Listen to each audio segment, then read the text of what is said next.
Bonjour, alors juste une petite vidéo que je vous propose ici pour commenter l'actualité des marchés et tout le discours qu'on entend en ce moment sur la menace inflationniste, la résurgence de l'inflation, etc., qui serait à l'origine de la baisse des marchés. Alors, bon, ce qu'on a pu observer, alors déjà je vous montre ici la courbe des taux à 10 ans américains. Vous voyez que sur le long terme, dès qu'on prend suffisamment de recul sur plusieurs décennies, je vois absolument aucune rupture de tendance significative pour l'instant au niveau des taux longs. On continue de baisser régulièrement, d'être dans une tendance baissière de long terme, même si effectivement depuis la fin de la crise du Covid, on a une petite hausse des taux, mais on est, vous voyez, à 1,64% ici. On est en dessous, on est quasiment au même niveau des points bas précédents de la période 2015-2016. Donc pour l'instant, il n'y a pas de signaux clairs de résurgence d'inflation, de hausse des taux longs à ce niveau.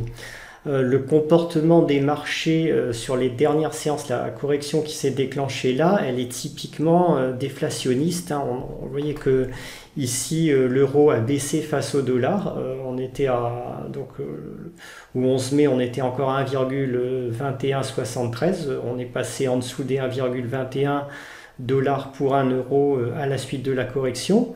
Le Bitcoin, qui lui aussi est censé être un actif recherché par ceux qui croient dans les menaces inflationnistes de court terme, a bien chuté. Il est passé de 60 000 à 50 000. Et il confirme son comportement à chaque correction de marché un peu significative qu'on observe. Le cours du Bitcoin plonge.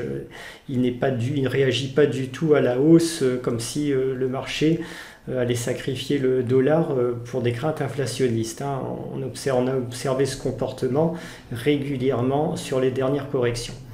Même l'indice des mines d'or non hedgées, le HUI Index, hier a baissé de 1,85%. Ça aussi, ce n'est pas un comportement de marché inflationniste qui irait se ruer sur l'or par crainte de chute ou d'effondrement du dollar. On observe tout le contraire en fait.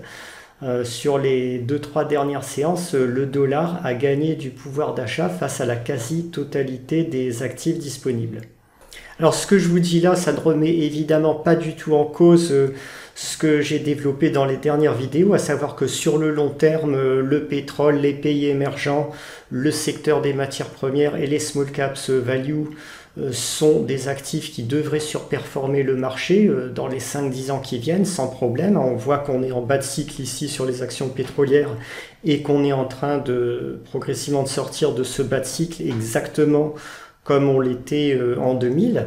Mais si vous craignez une correction significative du marché dans les mois qui viennent, ce que je voulais simplement vous dire, c'est que n'allez pas spécialement vous ruer sur l'or, sur les valeurs pétrolières, sur tout ce qui est hors zone dollar ou de fuite du dollar, parce que vous pourriez être déçu. En fait, si le marché corrige significativement, que la hausse des taux se poursuive un peu et qu'elle provoque une implosion totale ou partielle de la bulle d'actifs qui s'est construite aux États-Unis, l'actif qui sortira vainqueur à court moyen terme, je dis bien pas du tout à long terme, mais à court moyen terme, ce sera le dollar US.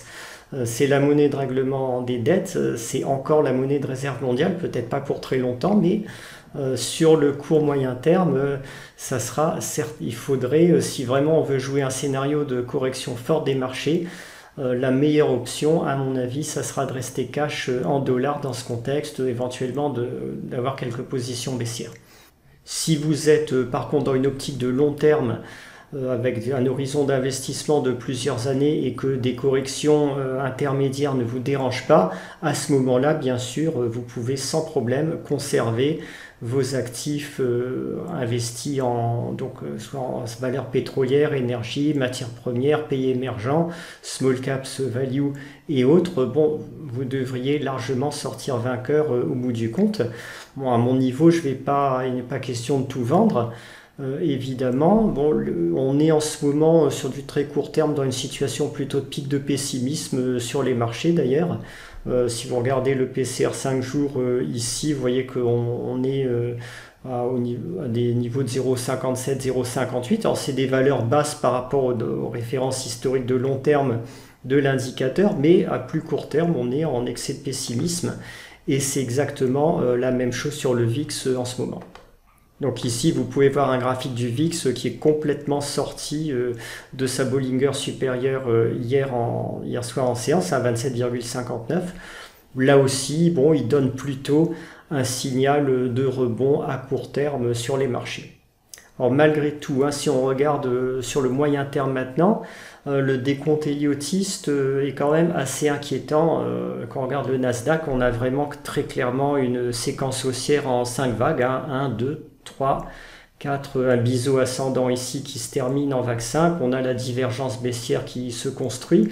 Donc on a potentiellement là un signal de correction marqué sur le Nasdaq, sur les valeurs techno, et donc probablement par répercussion sur l'ensemble des marchés américains. Même le graphique des matières premières, qui a été très le secteur qui a été extrêmement vu ces derniers mois, il décrit aussi en ce moment un cycle haussier en 5 vagues, un cycle haussier héliotiste en 5 vagues tout à fait clair. Donc là aussi, potentiellement, on risque une correction assez significative, peut-être vers ce niveau-là, 150, 160, 165. Ça ne remet pas en cause la tendance haussière de long terme sur le secteur des matières premières dont je parle depuis plusieurs mois. Mais effectivement, bon, si on entre dans une correction de moyen terme sur les marchés, il faudrait être vigilant sur ce secteur-là aussi. Voilà pour ce petit point. Donc en résumé, le contexte actuel, le système actuel hyper endetté, aussi bien en Europe qu'aux États-Unis, fait qu'on ne peut pas avoir d'inflation significative sur les marchés. Dès qu'on a la moindre petite hausse de taux, tout de suite les bulles d'actifs accumulées risquent d'imploser.